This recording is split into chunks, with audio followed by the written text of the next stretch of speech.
Halo sahabat Kartika Podcast TNI Angkatan Darat. Kalau kita mendengar tentang TMMD atau TNI Manunggal Membangun Desa, apa sih kegiatannya dan bagaimana kegiatan-kegiatan yang dibangun, yang dimanunggalkan TNI bersama dengan rakyat? Dan hari ini sudah hadir bersama saya para narasumber yang hebat yang memenangkan LKJ atau Lomba Karya Jurnalistik TMMD ke-122 kategori dan Satgas Media Cetak, Elektronik, dan Online. Tepuk tangan dulu. Baik Bapak, mohon izin selamat datang di Kartika Podcast TNI Angkatan Darat. Dan sekali lagi saya ucapkan selamat atas pencapaian juara LKJ TMMD ke-122 tahun ini. Nah, Komandan, mendengar dengan TMMD, TNI Manunggal Membangun Desa, terus Komandan dikategorikan menjadi dan Satgas terbaik nih, menjadi juara 1 di masing-masing media elektronik, cetak maupun online. Gimana perasaannya Komandan? Apakah menyangka sebelumnya, oh saya bakal menang nih, atau sudah sesuai target, atau bahkan gak menyangka sama sekali? Gimana Komandan? Baik, terima kasih Mbak Risma. Saya Letnan Kolonel Kopseni Triwibowo dan Dim 1805 Raja 4. Kebetulan pada hari ini kita mendapatkan penghargaan sebagai dan Satgas terbaik kategori media elektronik. Tentunya ini merupakan bentuk kerja keras dari seluruh anggota Kodim 1805 Raja 4, dibantu oleh masyarakat, oleh Pemda maupun oleh Polri di Kabupaten Raja 4. Tentunya hal ini merupakan arahan dan bimbingan dari Komandan Korem kami, Korem 181 Praja Viratama, dan bimbingan dari Bapak Pangdam 18 Kaswari. Baik Bapak, luar biasa sekali. Di Raja 4 jauh-jauh sekali ya Pak. Ya. Untuk datang ke sini Bapak udah dari kapan nih?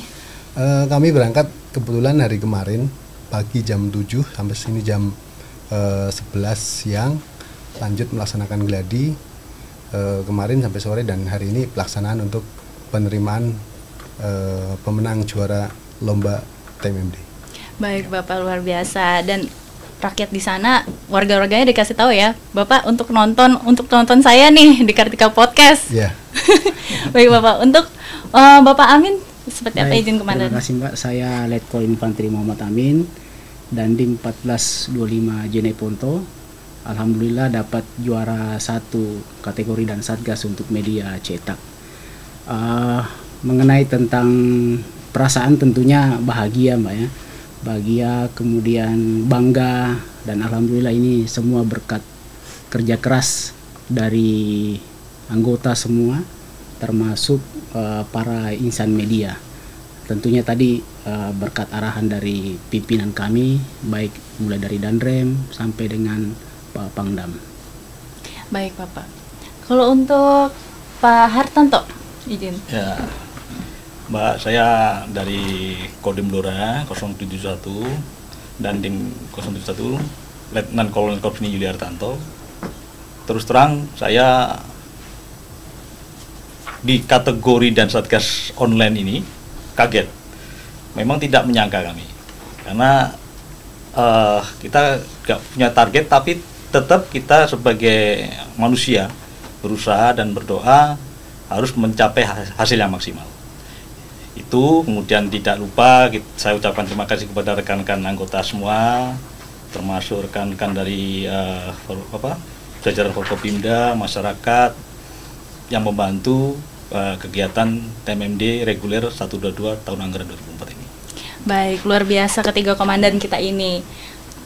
Dan untuk masing-masing kategori media online, cetak maupun elektronik, gimana sih Komandan melihatnya dari ketiga media ini, perannya dalam mendukung kegiatan TMMD?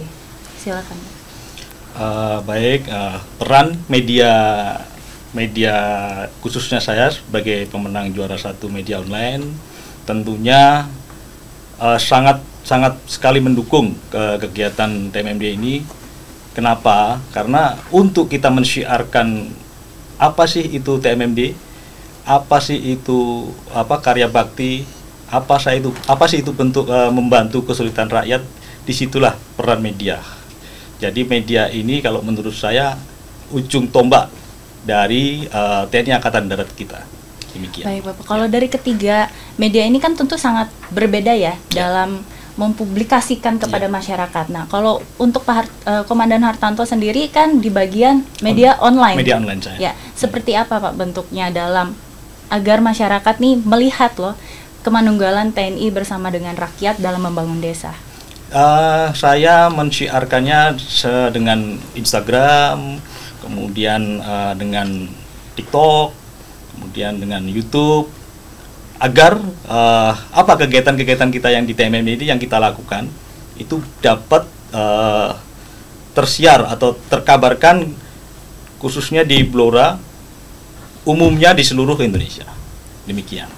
Jadi TikTok dipublikasikan juga, di Instagram juga. Apakah ada tim atau justru Bapak sendiri yang ikut mempublikasikan? Tentu saja tidak, bukan hanya saya, tim sukses saya, terutama tim Pen Batalion, tim Pen Kodim, kemudian tim Pen Kodam, dan tim Pen dari orang-orang dari media wartawan. Demikian.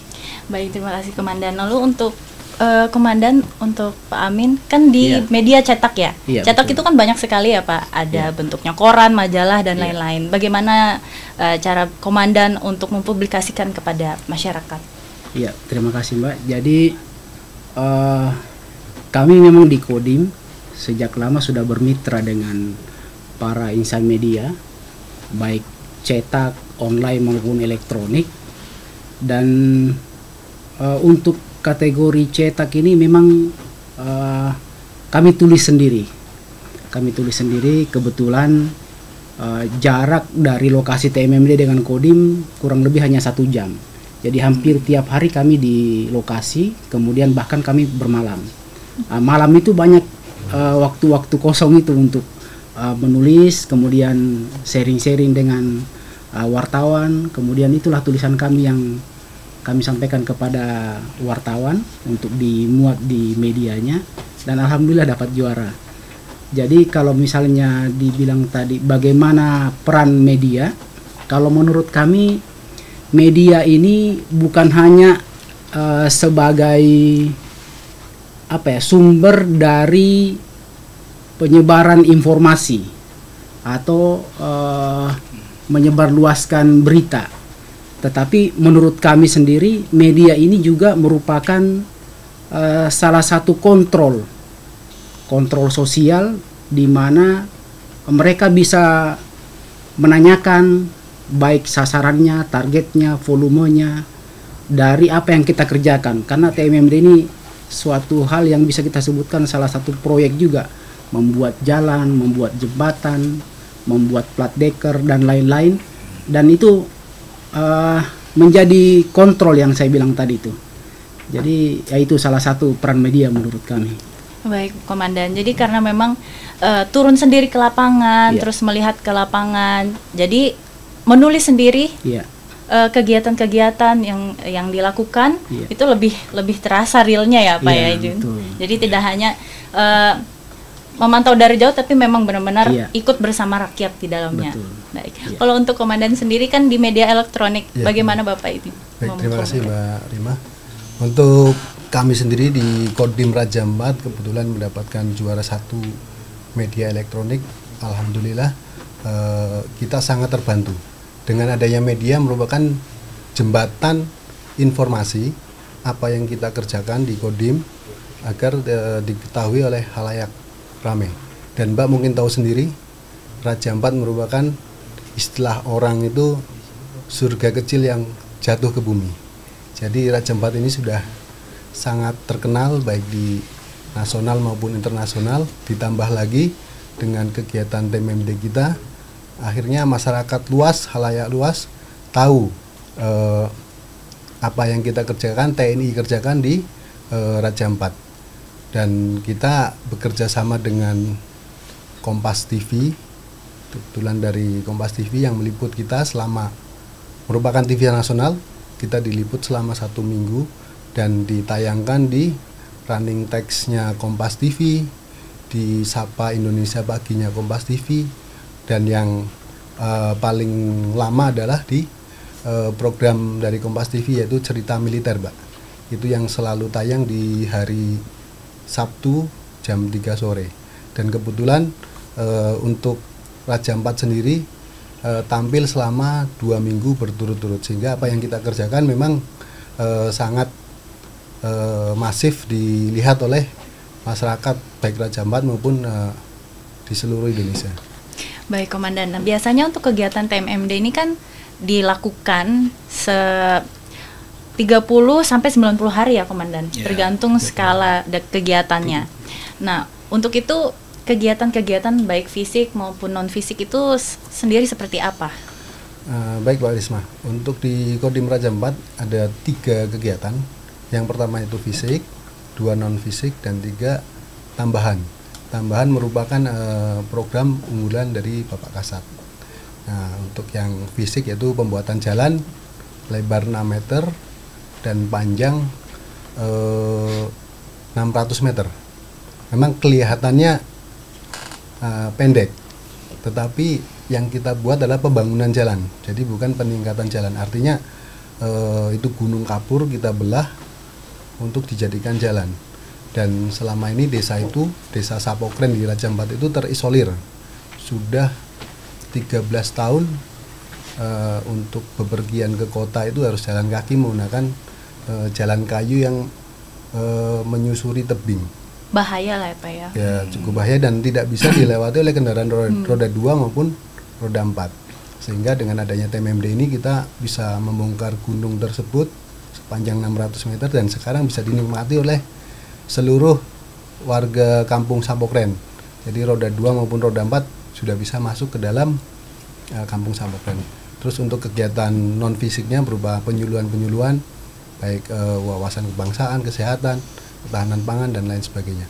Untuk yang ketiga yaitu kegiatan tambahan. Itu yang mengacu ke program-program unggulan Bapak Kasat. Seperti pembuatan rumah layak huni, pembuatan rumah baca, TNI Manunggal Air, kita membuat 3 sumur gali. Kenapa tidak sumur bor? Karena kebetulan tempat lokasi TMMD kami berada di pinggir laut. Jadi kalau kita ngebor nanti dapatnya air asin, sehingga kita sudah survei memang yang paling cocok sumur gali. Kita membuat 3 sumur gali, dan yang terakhir adalah bersatu dengan alam. Mungkin Mbak tahu sendiri kalau di Papua itu kalau pohon kayu udah sangat banyak, sementara pohon buah sangat kurang. Kita di situ menanam 100 pohon buah, sehingga nanti diharapkan pada saat nanti sudah tumbuh berbuah, hasilnya bisa dirasakan oleh masyarakat kampung Sapokren. Baik Komandan, nah untuk yang tadi Komandan jelaskan tuh, dari awal banget kan membangun jembatan itu ya, harus membelah gunung atau bukit tuh? Bukit Kapur. Bukit Kapur. Berapa lama Komandan? Itu kita kerjakan selama 40 hari. Jadi sebelum waktu TMMD adalah kegiatan yang dibatasi sasaran dan waktu. Jadi waktu TMMD itu semuanya sama, seluruh Kodim se-Indonesia adalah 30 hari. Tetapi kita boleh melaksanakan pra-TMMD. Artinya pekerjaan yang mendahului sebelum pembukaan TMMD. Kita laksanakan selama 10 hari. Jadi kita bekerja siang malam selama 40 hari itu, dan di penutupan TMMD jalan tersebut sudah bisa kita lalui. Jadi 40 hari itu udah bangun jembatan ya, yang tadinya itu jalan. Wah, bukit harus Bukit naik Kapur. turun ya. Ya. Dari survei pun ini, Mbak. Waktu kita survei itu harusnya menggunakan ekskavator. Tetapi pelaksanaannya kita menggunakan di samping ekskavator ternyata tidak mampu, Mbak, untuk menggali. Akhirnya pakai kapur. apa Komandan? Menggunakan namanya breaker. Breaker itu seperti ekskavator, tetapi menggunakan kayak ada bornya gitu. Ya, untuk membelah batu itu, Mbak. Jadi memang cukup lama. Baik, dan itu kerjasama dengan TNI dan juga masyarakat, gimana menurut Komandan di sana? Apakah masyarakatnya, wah, ayo sangat Pak, antusias? Karena penantian panjang selama 13 tahun itu, Mbak, akhirnya mereka sangat antusias, sangat membantu. Tidak hanya dengan masyarakat, dengan satuan TNI selain Angkatan Darat, kita ada Angkatan Laut, di sana ada Posal Raja Ampat, dengan Pemda, yaitu melaksanakan penyuluhan dan asistensi, dan dengan polisi, Mbak. Di sana ada Polres ikut membantu juga, Brimob, ada Kompi Brimob ikut membantu juga. Jadi pekerjaan TMMD ini memang bahu membahu, baik TNI, Polri, Pemda maupun masyarakat.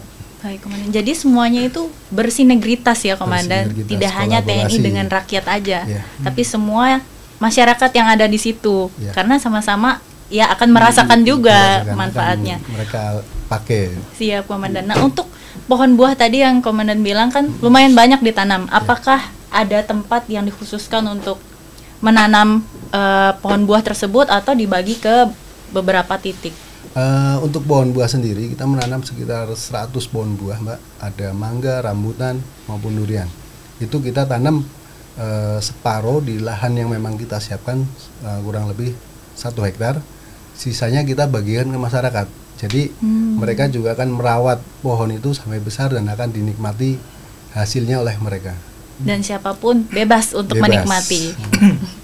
Baik, Komandan, terima kasih. Kemudian untuk Komandan Amin, izin seperti apa di daerahnya? Kalau di daerah kami hampir sama tadi dengan Raja Ampat. Untuk sasaran TMMD itu sasaran fisik, kami membangun jalan, istilahnya perintisan dan pelebaran jalan. Jadi ada jalan yang sudah terbangun tetapi kurang lebar dilebarkan, kemudian menyambung jalan yang belum ada. Itu kita kurang lebih 2.380 meter, kemudian bangun satu jembatan ukuran 5 kali 7 meter dengan plat deker. Itu sasaran fisik. Berkaitan dengan waktunya tadi sama dengan yang ini, jadi kita juga ada pra TMMD karena jembatan itu jembatan beton, sehingga ada waktu yang harus jeda menunggu kering baru dilanjutkan lagi. Jadi kita hitung-hitung itu kurang lebih 2 minggu sebelum penutupan pembukaan TMMD kita sudah melaksanakan pra TMMD.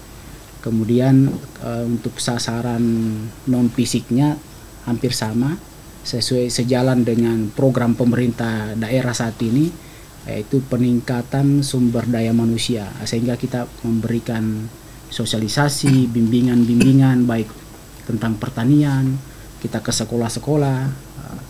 Kemudian kalau untuk program tambahan, program unggulan Bapak Kasat, kami awalnya melaporkan hanya 3 unit untuk sumur bor. Namun setelah berjalan kami nilai masih harus menambah. Jadi kami menambah 2 titik lagi, 2 titik sumur bor untuk lahan pertanian. Dalam hal ini sawah, karena rata-rata di sana sawahnya tak ada hujan. Kalau yang tiga titik tadi itu memang untuk air bersih di perumahan-perumahan. Kemudian untuk rumah tidak layak huni yang tadinya kami laporkan hanya 1, karena kebetulan pada saat perjalanan keseharian kami di situ kami melihat kayaknya yang 1 ini juga layak untuk ini, akhirnya kita usahakan untuk menambah 1 lagi. Jadi ada 2 RTLH kita lakukan di situ. Kemudian termasuk ketahanan pangan. Ketahanan pangan karena waktu itu masih dalam musim kemarau, yang bisa untuk bertahan hidup itu pohon cabai. Nah, kita menanam pohon cabai kurang lebih 1 hektar.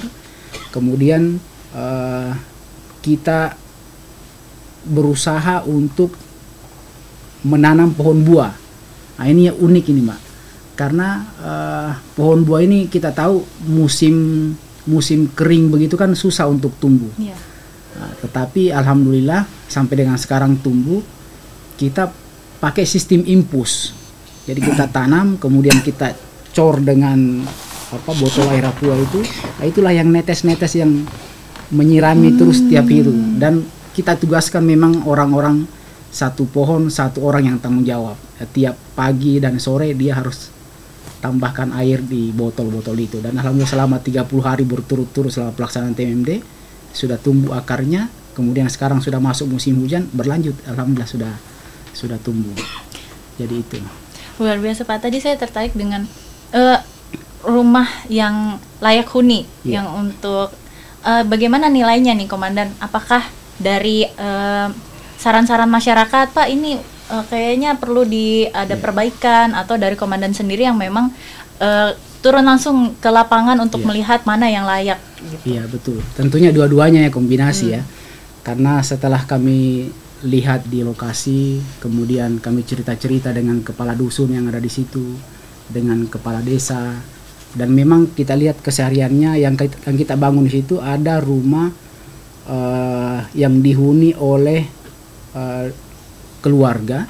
Sudah 7 tahun dia berniat untuk merehab rumahnya, tetapi karena pekerjaannya serabutan, jadi tidak mampu. Akhirnya dia tinggal di kolong rumah di bawah. Rumahnya sudah hampir ambruk. Nah, itulah yang pertama kita kerja. Kemudian selesai, masih ada waktu. Ada lagi satu janda, nenek-nenek istilahnya ini, janda. Dia ditinggal sama suaminya, meninggal. Kemudian anaknya sudah pada kerja semua. Dan ada cucunya 2 orang yang ditinggal meninggal dengan orang tuanya. Dia merawat itu, sehingga ya kami dari saran-saran kepala dusun, kemudian kepala desa, termasuk masyarakat sekitar situ, ini layak sekali ya kita paksakan untuk bangun rumahnya dengan swadaya-swadaya dari masyarakat juga.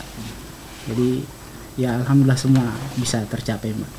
Alhamdulillah. Nah, berarti di sana dapat dari saran-saran masyarakat juga ya, Komandan, aspirasi dari masyarakat bahwa itu rumah layak untuk direnovasi. Iya, memang bentuknya itu rumahnya apa, rumah panggung atau yang bahan dasarnya bukan batu bata, atau seperti apa, Komandan? Kalau di kampung sana rata-rata rumah panggung, Mbak.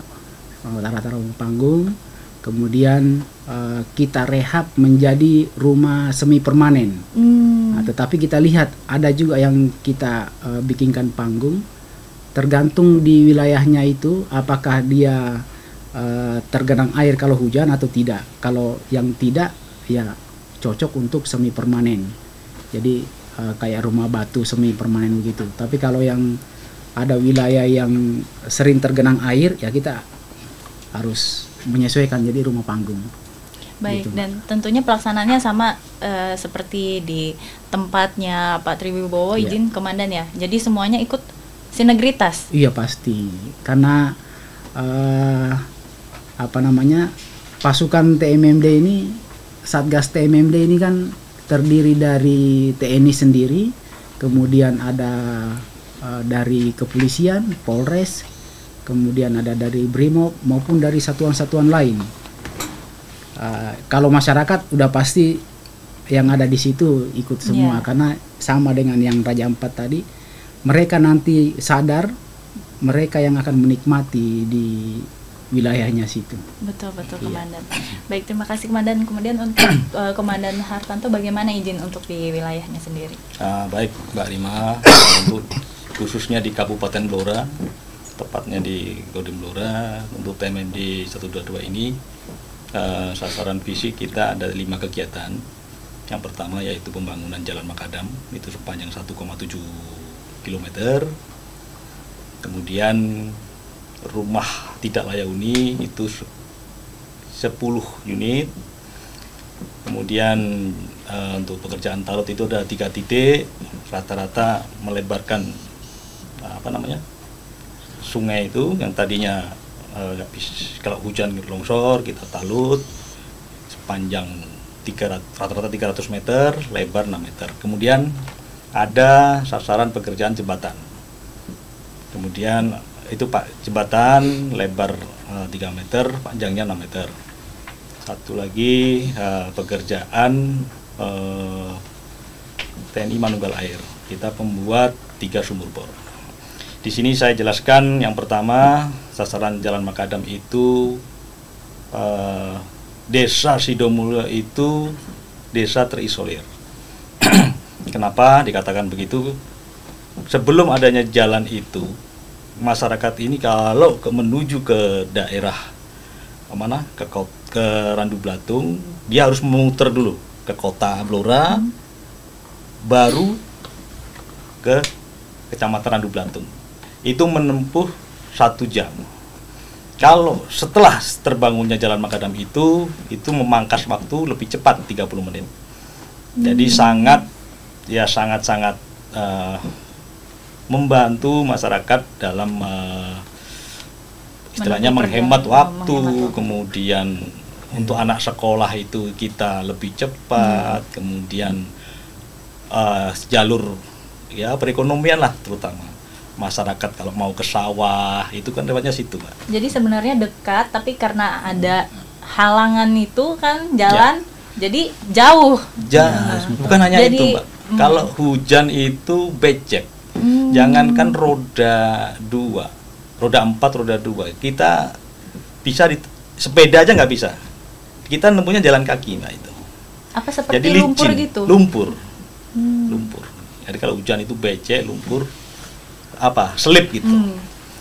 Itu. Jadi Jalan Makadam itu sasaran pekerjaannya. Kemudian yang kedua sumur bor itu 3 titik. 3 titik itu kita cari titik-titik yang sangat dibutuhkan oleh masyarakat. Sebelum ada sumur bor itu di desa Sidomulyo itu dia harus kita beli tangki, Mbak. Satu tangki itu kalau kita beli seharga 200 sampai 250 ribu. Tangki air itu, Tangki Pak. air. Begitu tangki air datang itu masyarakat itu kayak orang rebutan gitu loh. Oh. Jadi kita itu sampai ya terus terang terenyuh. Untuk harga segitu Komandan, Merinding saya. berapa liter itu maksudnya dapat dengan harga segitu satu jadi tangki? gini, itu mereka itu kan ngangsu. Jadi ada yang bawa Mikul air. yang depan kanan itu, depan belakang itu. Kemudian itu yang ada yang isinya 40 liter, ada yang isinya 30 liter gitu. Tuh ngangsu, begitu air datang. Itu pun datang nggak kebagian semua. Harus nunggu lagi. Kan ada bantuan desa, tapi kalau sehari-hari, kalau musim kemarau khususnya itu yang agak berat memang.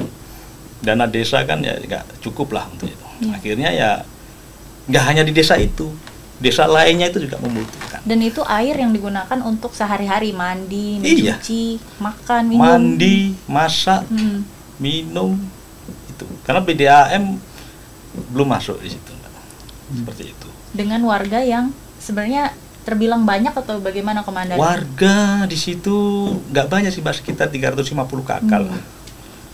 Tapi ya itu, di situ kebutuhan air sangat-sangat ini. Gitu. Setelah ada sumur bor 3 titik itu, ya langsung sudah nggak beli air lagi dong? nggak beli air, tapi ya hanya listrik saja. Kalau listrik kan nggak begitu mahal tuh, Mbak.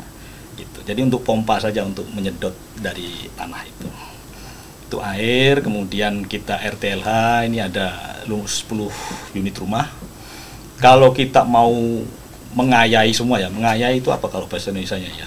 Memfasilitasi. Semuanya kalau ini kita ya nggak rata. Yang kita 10 rumah itu memang yang kita pilih benar-benar rumah yang tidak layak huni. Kondisinya memang cukup mengenaskan. Waktu kita survei awal itu kan, terus terang mohon maaf, kita masuk itu tempat makan mereka itu kayak nggak layak untuk makan manusia gitu. Tempat makan, bukan pakai piring, pakai apa? Bukan, tempat makan itu meja makan, itu nggak ada meja makan, hanya lesehan, kursi, dan itu rumah-rumahnya kan lobang semua. Dan mungkin tidak beralaskan keramik, Komandan? Enggak, tanah. Jadi situ itu kalau saya lihat di eker-eker tikus gitu loh. Ya, itu masalah ya kayak gitu. Jadi saya dari situ itu kita berpikir, aduh kok gini sekali gitu loh. Jadi ini kami juga ada perintah dari Panglima untuk mendata rumah-rumah mana yang harus ditata supaya kita laporkan ke komando atas gitu. Jadi satu cerita lagi, di situ ada rumah yang satu anak yang terus terang anak itu ditinggal kedua orang tuanya, kemudian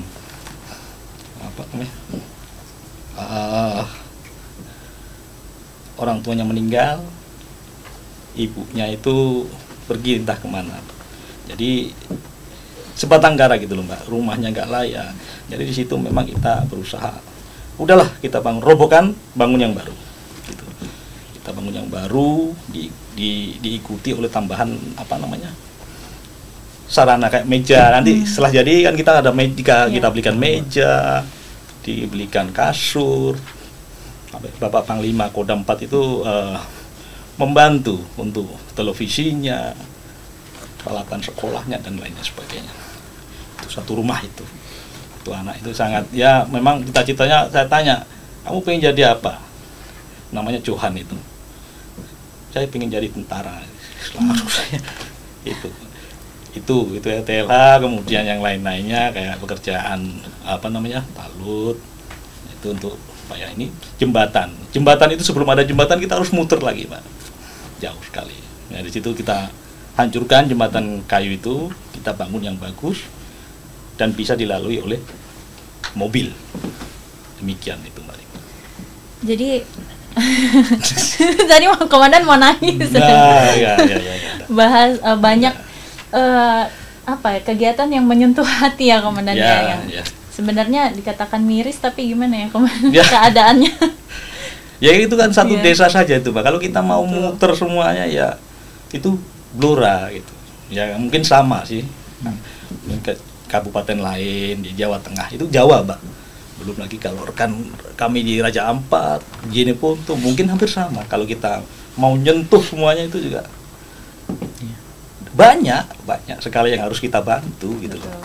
Demikian. Dan untuk peran masyarakat sendiri di daerah komandan seperti apa? Masyarakat untuk pekerjaan ini sangat antusias, membantu sekali, kemudian istilahnya mensupport kita.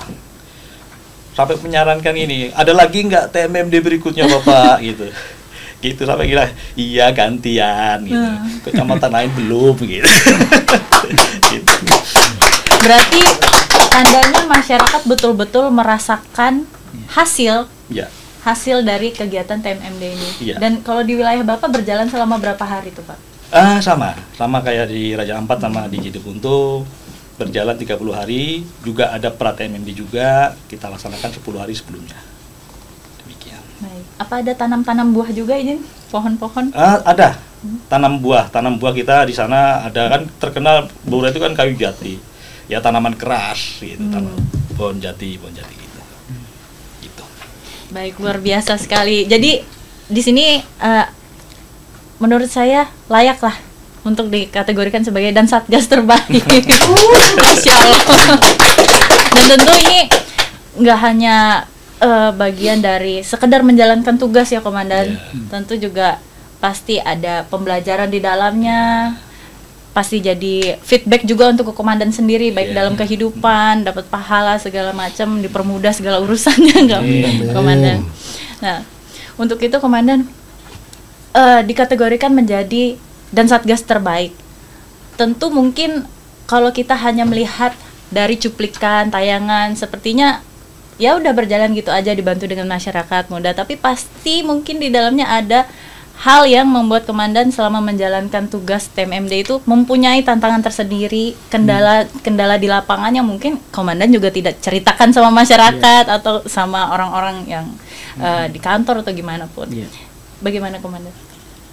Kalau terkait masalah kendala, hambatan di lapangan tentunya banyak ya. Sampai kalau Pak BJ Bupati menyampaikan kepada pimpinan kami, kebetulan di daerah kami ini anggaran nomor 2 terbesar di TMMD tahun ini, sebanyak 2,5. Tetapi dengan jumlah sasaran yang kita kerjakan, dihitung-hitung oleh pegawai PU, sebenarnya tidak cukup. Sehingga dari jumlah sasaran itu tentu ya kita berupaya bagaimana ini harus jadi. Kemudian yang kedua dari segi musimnya, di Jeneponto itu terkenal dengan musim keringnya, musim kemarau panjang. Jadi tetangga sebelah sudah hujan, kita belum kena hujan. Jadi panas betul, Mbak. Sehingga banyak anggota yang dehidrasi dalam pelaksanaan pekerjaan itu.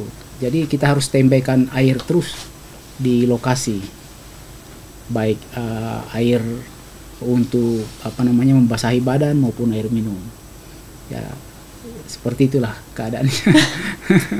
Tadi kan kalau di wilayah komandan itu membuat sumur bor juga ya. Iya. Jadi pas pelaksanaan itu kan sumur bor pasti masih dalam proses. Iya, betul. Jadi untuk kebutuhan air, komandan Iya. juga ikut kontribusi di situ ya, komandan. Iya, betul.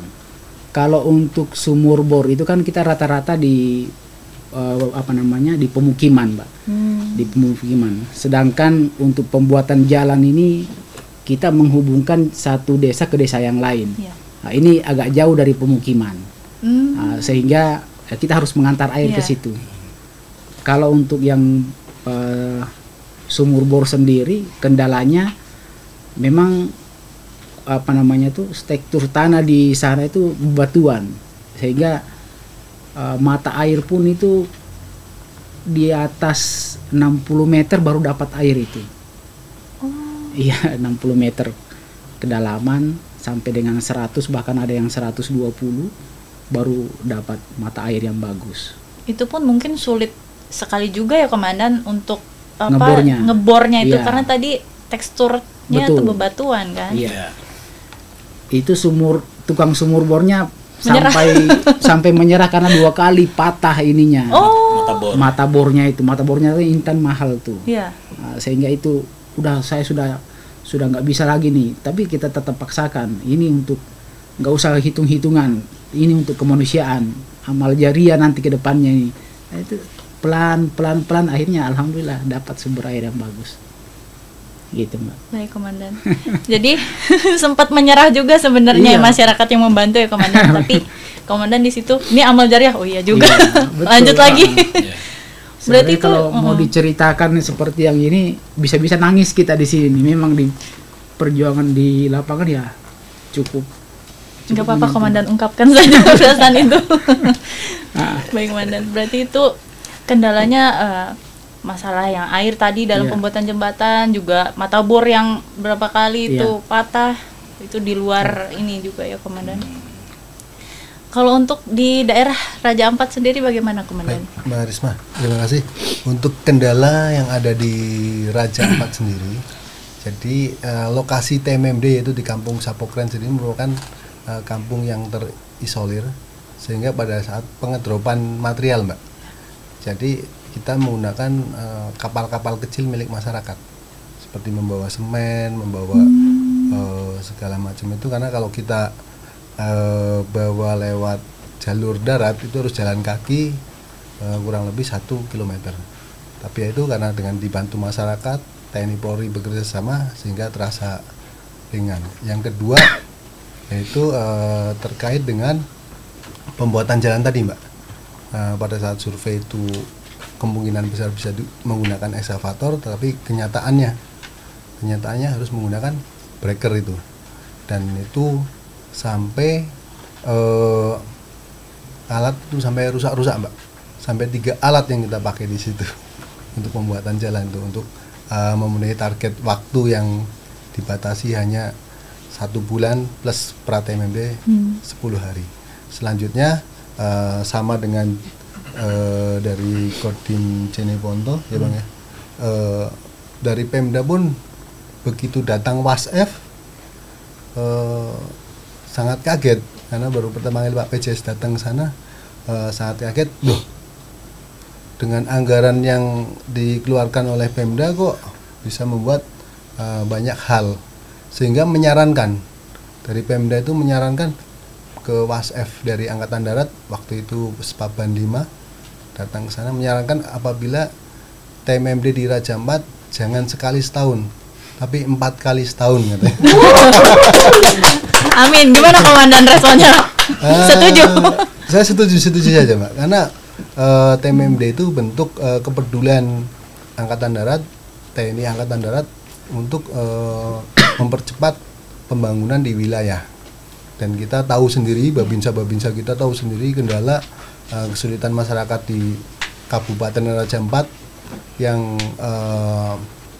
sangat 20% daratan, 80% perairan. Kalau Mbak tahu sendiri, kalau lihat di peta, batas utara Raja Ampat itu Republik Palau, di atas lagi Filipina. Sebelah kirinya itu, sebelah baratnya sudah Kodam 15 Patimura, dan kita memiliki hampir 2000 pulau, Mbak. Yang dihuni itu sekitar 38. Kalau Mbak mungkin di Jawa ini dari kampung ke kampung, nggak usah kampung ke kampung, provinsi ke provinsi itu lewat darat. Di Raja Ampat itu dari kampung ke kampung itu menggunakan jalur laut. Ibaratnya kalau dari Jawa Tengah, Jawa Barat itu hitungannya berapa liter, kalau di Raja Ampat itu berapa drum, Mbak. Ini berapa drum. Jadi kalau kita mau kunjungan ke lokasi Raja Ampat itu hitungannya ton, bukan liter. Itu, Mbak. Itu tantangan terberat, dan kita sangat bangga dengan masyarakat di Raja Ampat. Mereka adalah penjaga-penjaga pulau NKRI yang sesungguhnya. Dengan keadaan-keadaan kami datang ke lokasi itu, datang ke pulau-pulau dengan keadaan yang sangat-sangat minim. Banyak yang listriknya hanya 12 jam, ada yang 6 jam, yang 24 jam mungkin yang di kota-kota. Dan tanggapan tokoh masyarakat sangat antusias, sangat bangga. Kita dari pertama kali melaksanakan TMMD itu melaksanakan upacara adat, tidak meminta ganti rugi, Mbak. Biasanya kalau pekerjaan itu bukan pekerjaan TMMD, pasti ada ganti rugi lahan, ganti rugi tanah. Tapi begitu, karena TNI yang membangun dan itu untuk kepentingan masyarakat, mereka mengikhlaskan sebagian tanah mereka untuk dibuat jalan yang untuk kepentingan mereka ke depannya. Demikian. Baik. Nah, kalau di Raja Ampat sendiri kan biasanya ada tokoh-tokoh masyarakat ya, yang di situ mungkin kepala suku adat atau gimana, itu bagaimana tanggapannya? Itu tadi kami sampaikan, Mbak, tokoh adat maupun kalau petuanan itu yang mempunyai lahan sangat luas, kepala suku itu sangat mendukung, Mbak, sangat mendukung, sangat membantu, termasuk pada saat kita terakhir penutupan itu tidak ada anggaran untuk makan, tapi kita dibantu oleh mama-mama Papua di situ. Udah Bapak siapkan pinang, siapkan kopi, siapkan rokok. Nanti mama yang cari ikan di laut. Masak, mama masak. Mama yang masak. Luar biasa. Jadi mama-mama bau membau. Kita penutupan masak. Kebetulan kampung di situ ada 500 orang dari anak kecil sampai besar. Kita masak 600 kotak dari masyarakat itu, kita siapkan semua kebutuhan seperti beras, gula, bumbu-bumbu dapur. Mama-mama itu yang mencari ikan di laut untuk dimakan sama-sama pada saat penutupan, Mbak. Jadi nggak hanya bapak-bapaknya aja yang berperan ya, Komandan. Mama-mama juga ikut bantu dalam menyukseskan. Lebih rajin mama-mamanya. Mama-mama sana jangan ditanya kekuatannya ya, Komandan. Saya belum pernah ke sana nih, Komandan. Baik, Komandan. Nah, kemudian kan tadi untuk hasil-hasil dari masing-masing wilayah tentu semua punya keunggulan tersendiri, baik dari adanya pembangunan jalan, pembuatan jalan, renovasi rumah dan lain-lain sebagainya. Kira-kira apa pesan yang mungkin bisa disampaikan kepada masyarakat ataupun kepada prajurit-prajurit lainnya, izin? Oke, pesannya, Mbak ya. Ya. Baik, Mbak Rima, pesan saya sebagai Komandan Kodim 071 Blora kepada masyarakat ya, khususnya masyarakat di seluruh Kabupaten Blora, bukan hanya di Desa Sidomulyo yang bertepatan untuk TMMD ini. Pesan saya, teruslah berbuat kepada kampung halamanmu, berbuat kepada daerahmu, wilayahmu, dan berbuat kepada bangsa dan negara. Bisa wujudnya untuk ya bukti kita ya, terutama ya bakti, karya bakti ini kita bersama-sama bersinergi dengan masyarakat. Kemudian bisa juga berbuat kita sekolah yang rajin, sekolah yang pinter, anak-anaknya terutama, biar menjadi orang yang berhasil. Saya bercerita di sini mencontohkan, di sana ada di Desa Sidomulyo itu ada kampung Citu, ada kampungnya Pratama Arhan. Pratama Arhan itu pemain sepak bola yang lemparannya jauh itu, Pak. Di situ lahirnya dia. Oh. Itu. Jadi Pratama Arhan di situ itu sempat bilang ke kami waktu itu Dandim, sebagian Dandim, Pak, bantu desa saya gitu. Terus mengucapkan terima kasih. Mbak bisa lihat videonya itu Pratama Arhan. Memang dia jarang pulang ke Indonesia. Dia mainnya di Korea Selatan. Itu pesan saya kepada masyarakat. Kemudian kepada pejabat Forkopimda, khususnya kita, Dandim, Kapolres, dan Bupati, dan seluruh stakeholder terkait, kita harus kompak selalu. Bagaimana kita bisa bekerja kalau kita nggak kompak? Demikian. Itu. Kemudian yang ketiga, saya sebagai Dandim ingin bersama masyarakat di wilayah Kabupaten Blora yang saat ini saya bertugas, saya ingin merajut bersama-sama untuk mewujudkan Kabupaten Blora sesuai dengan semboyannya, yaitu Blora Mustika, maju, unggul, sehat, tertib, indah, kekeluargaan, dan aman. Jadi prinsip itu memang kita pegang teguh di sana untuk mewujudkan Kabupaten Blora yang aman, tentram, damai, dan sejahtera. Demikian. Dan menjadi doa ya. Dan menjadi doa. Dan ucapan terima kasih saya kepada Bapak Bupati, khususnya Bapak Arif Rohman, Bapak Kapolres, Bapak Wawan, dan beserta unsur Forkopimda, semuanya beserta warga masyarakat.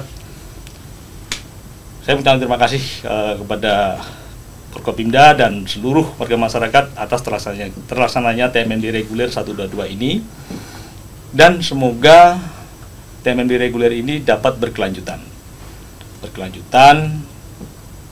kalau bisa ya berkelanjutan seterusnya.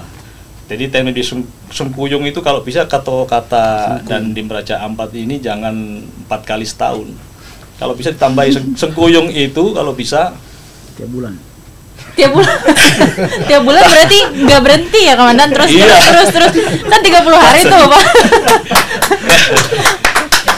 Ya kan satu TW itu kan kita ada TMMD, Mbak. Ada yang kebagian reguler, ada yang kebagian Sengkuyung. Ya tiap korem itu kan kebagian reguler, sisanya Sengkuyung. Ya kalau bisa itu Sengkuyung di Kabupaten Blora itu ya 2 atau 3 kecamatan lah. Itu kita ya memang harus bersinergi dengan Forkopimda. Gitu. Ya, terutama kan dengan anggaran itu, Mbak. Ya, kalau bisa ya seperti itu apa namanya, keinginan, harapan saya kepada pemerintah. Demikian.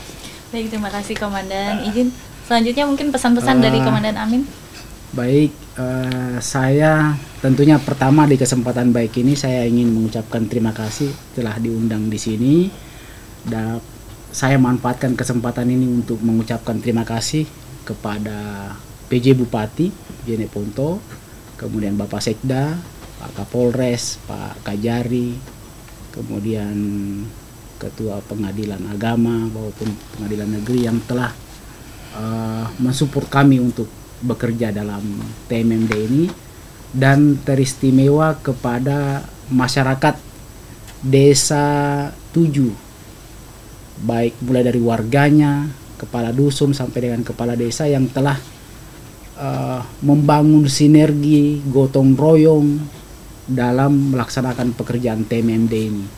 Alhamdulillah kami bekerja kurang lebih 45 hari. Hampir tiap hari itu penuh dengan masyarakat. Kenapa saya bilang tadi anggarannya sebenarnya tidak cukup? Kalau seperti yang disampaikan, kalau bukan TNI yang ini ada namanya pergantian lahan. Tapi ini masyarakat ikhlas menghibahkan lahannya itu untuk dijadikan sebagai bahu jalan, sehingga kita pun selama bekerja tidak ada permasalahan tentang lahan itu. Jadi kita bekerja lancar-lancar saja. Nah, ini salah satu bantuan masyarakat dari segi material, kemudian dari segi tenaganya sendiri tiap hari datang ke situ. Bahkan kita bilang, Bapak tidak kerja kah? Ibu tidak kerja kah? Dia bilang kerja nanti setelah ini. Jadi paling tidak dia datang pagi atau siang, saling bergantian. Ini kami juga tidak tahu apakah kepala dusunnya yang mengatur sip-sipnya itu atau bagaimana, tapi rame terus setiap hari. Sehingga sasaran kita 30 hari itu alhamdulillah tercapai semua dan sesuai dengan target waktu. Jadi itu kesempatan baik ini tentunya saya mengucapkan terima kasih banyak kepada seluruh masyarakat yang ada di wilayah Desa 7, kemudian masuk ke Kelurahan Bulu Jaya karena kita menyambung jalan itu, dan tentunya kepada seluruh anggota Kodim 1425 Jeneponto yang dia pantang menyerah lah istilahnya, termasuk satgas-satgas dari luar Kodim, dari satuan-satuan di tetangga yang kita undang dan bergabung di Satgas TMMD. Terima kasih banyak. Baik Komandan, terima kasih. Selanjutnya izin Komandan Wibowo. Baik, terima kasih Mbak Risma. Pada kesempatan yang baik ini kami akan mengucapkan terima kasih kepada warga kampung Sapokren, Distrik Waigeo Selatan, Kabupaten Raja Ampat yang telah membantu kami. Tentunya kami juga berpesan kepada masyarakat di sana, apa yang sudah kita bangun, yang sudah kita buat agar dipelihara sehingga kedepannya bisa dipakai selamanya, terutama yang terkait dengan jalan tadi. Dan kami sudah berkoordinasi juga Mbak, jadi pembuatan jalan itu adalah pembangunan artinya membuka hutan sampai bisa dilewati sampai dengan perkerasan. Dan harapan kami sudah berkoordinasi dengan Pemda Kabupaten Raja Ampat untuk adanya peningkatan jalan. Jadi kemungkinan tahun depan di tahun anggaran 2025 jalan itu akan diaspal sehingga akan lebih maksimal lagi dalam penggunaannya. Yang kedua, kami ucapkan terima kasih kepada Forkopimda Kabupaten Raja Ampat, baik itu Bapak Bupati, Bapak Kapolres, AKBP Raka. Yang kebetulan Mbak di sana Kapolresnya satu liting. Jadi koordinasinya enak. Lebih enak ya.